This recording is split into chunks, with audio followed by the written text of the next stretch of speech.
Hello and welcome back to Deep Sleep Creep's YouTube channel. Today we're going to be listening to 3 more horror stories. If you enjoyed listening to it, please consider commenting and subscribing. So get comfortable and let's begin.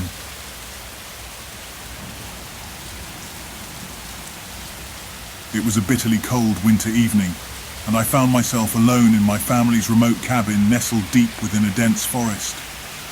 My parents had left for a last-minute emergency, leaving me to fend for myself. The flickering fire in the fireplace offered a feeble sense of comfort, as the wind howled outside, rattling the cabin's windows and echoing through the trees. I settled into an armchair, attempting to shake off the growing sense of unease that had settled over me. With the dim light casting eerie shadows on the walls, I decided to distract myself by reading an old leather-bound book I found on the cabin's dusty bookshelf. The book was filled with mystery and adventure that I couldn't help but enjoy. As the night deepened, an unsettling sensation crawled up my spine. It was as if the very air had thickened, and the silence around me seemed to press against my eardrums. I tried to convince myself that it was merely my imagination playing tricks on me.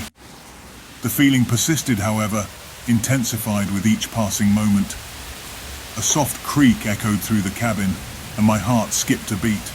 I strained my ears, searching for any sign of movement. It must have been the old wooden floors, I reasoned, attempting to dismiss the fear that was rapidly taking hold of me. But then, a whisper seemed to brush against my ear, so faint that I could barely make out the words. Panic surged through me as I realized that I was far from alone. I hesitated, torn between fleeing the cabin or confronting whatever presence had invaded it. My curiosity got the better of me, and I grabbed a lantern from the table. Its pale light quivered as I moved through the cabin, casting eerie shadows that danced along the walls. The whispering grew louder, forming into distinct, chilling phrases. My heart raced as I followed the sound, my breath catching in my throat with each step. I entered the cabin's narrow hallway, and the whispering seemed to emanate from the room at the far end. With trembling hands, I pushed the door open. The room was icy cold, and the lantern's light revealed a scene that froze me in my tracks. There, standing in the center of the room, was a figure cloaked in darkness. Its eyes gleamed with a haunting light, and its voice reverberated through the air. My terror reached a fever pitch as the figure began to move closer, its steps echoing in the hushed room.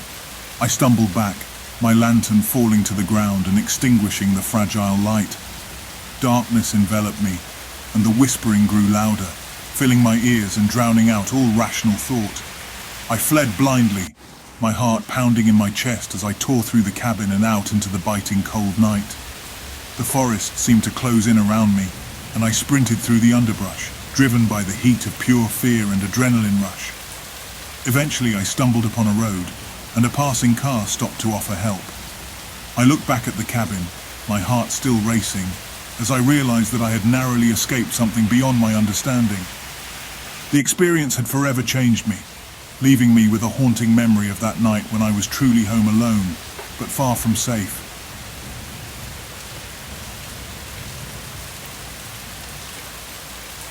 It was a stormy night, rain tapping relentlessly against the windows as lightning briefly illuminated the darkness that surrounded my home. My parents had left for a weekend getaway, leaving me alone in the house. The solitude was both comforting and unsettling, a mixture of freedom and unease that settled deep within me. I tried to shake off the growing feeling of unease by distracting myself with a movie marathon, the flickering screen casting eerie glows on the walls. The storm outside seemed to intensify, the wind howling through the trees like a chorus of unseen spirits. Each thunderclap felt like a reminder of my vulnerability in the vast expanse of the night. As I settled into the couch, attempting to drown out the storm's symphony with the sounds of the movie, a sound that didn't belong to the storm reached my ears, a soft creak from upstairs. I paused the movie, my heart racing as I strained to listen. Perhaps it was just the old house settling, I reasoned, though I couldn't shake the feeling that something was off. The minutes ticked by, each one feeling like an eternity as I sat there, my ears attuned to the smallest sounds. Then, the creaking returned, more pronounced this time, followed by a distinct thud. Panic gripped me as I realized that the sounds were coming from within the house, not just the result of the storm.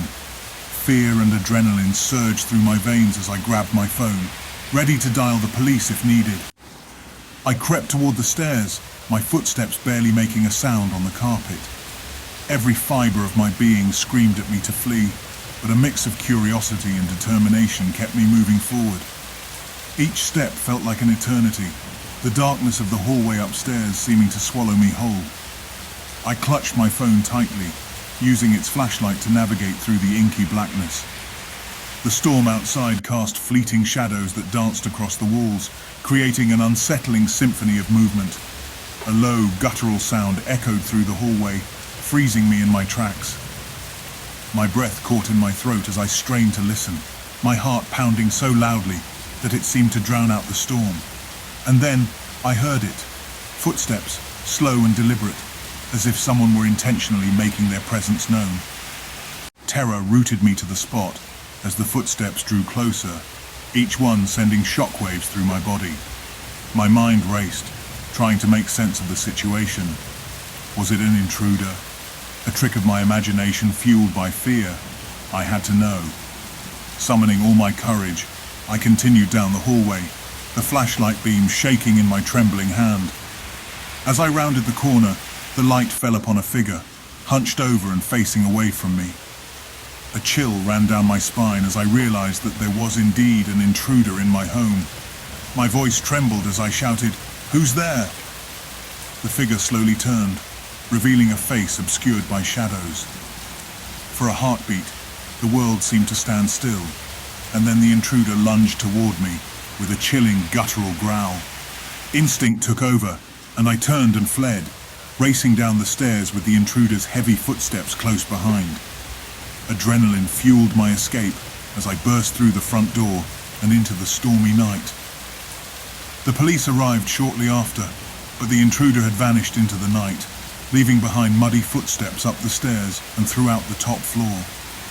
The police found the break-in happened at the top floor windows and assumed he climbed through the tree to get to it. So when you're alone, it's important to check that the windows on the top floor are locked too. I never thought anyone would be able to get into it until it was too late. The house, once a sanctuary, now held memories of that haunting night when I was home alone and faced a terror that was all too real.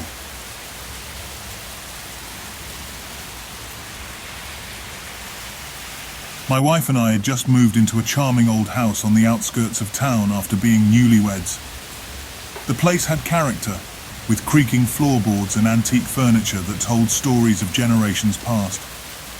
We love history and enjoyed the atmosphere when we viewed and bought the house, almost like we were teleported back to more simpler times.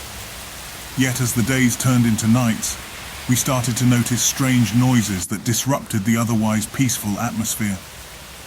One night, while my wife was away at a work conference, the house seemed especially alive with eerie sounds. The wind outside was strong and whispered through the trees, and the old house settled and made lots of noises. I lay in bed trying to ignore the unease that had crept into my mind, but the noises persisted, growing louder and more unsettling. My stomach was growling along with it. Unable to ignore my hunger any longer, I decided to go downstairs for a midnight snack. As I stepped onto the creaking floorboards, the moonlight streaming through the windows cast eerie shadows on the walls. The floor seemed to sigh under my weight. I made my way to the kitchen, my footsteps echoing in the silence. The old house seemed to hold its breath, waiting for something to happen. As I opened the refrigerator, a faint noise caught my attention. It was a soft, almost imperceptible sound, like the rustle of fabric or the shuffling of feet. My heart raced and a chill ran down my spine. I stood frozen, straining to hear the sound again. And then I saw it, a man standing in the doorway that led to the hallway. Its eyes seemed to meet mine, and a shiver ran down my spine as I realized that I was face to face with the previous owner of the house. My voice caught in my throat as I managed to stammer, "You are the previous homeowner, right?" The man remained silent, its gaze unbroken. Fear gripped me, but I couldn't tear my eyes away from the spectre. Finally, the man said, "This is my home. I didn't want to sell it, but my kids made me," he said. I struggled to comprehend what I was experiencing. I didn't know what was my best course of action. Flee? Call the police? Tell him to get out? He explained that he had a key and would frequently enter the house to relive memories and moments from the past. Without warning, he just walked away. I hurried and locked the door, but realized it would be no use if he still had the key. So I decided to call the non-emergency number and told the police the situation. I decided not to press charges and just asked that he return the key. It's been several months now. Nothing like that has happened again, luckily. After that night, despite getting the original key back, we decided to change the locks and put in a security system for our own peace of mind. If anyone buys a house, be sure to get the key from the original homeowner, or better yet, just change the locks. You never know how sane the person is that you bought the house from.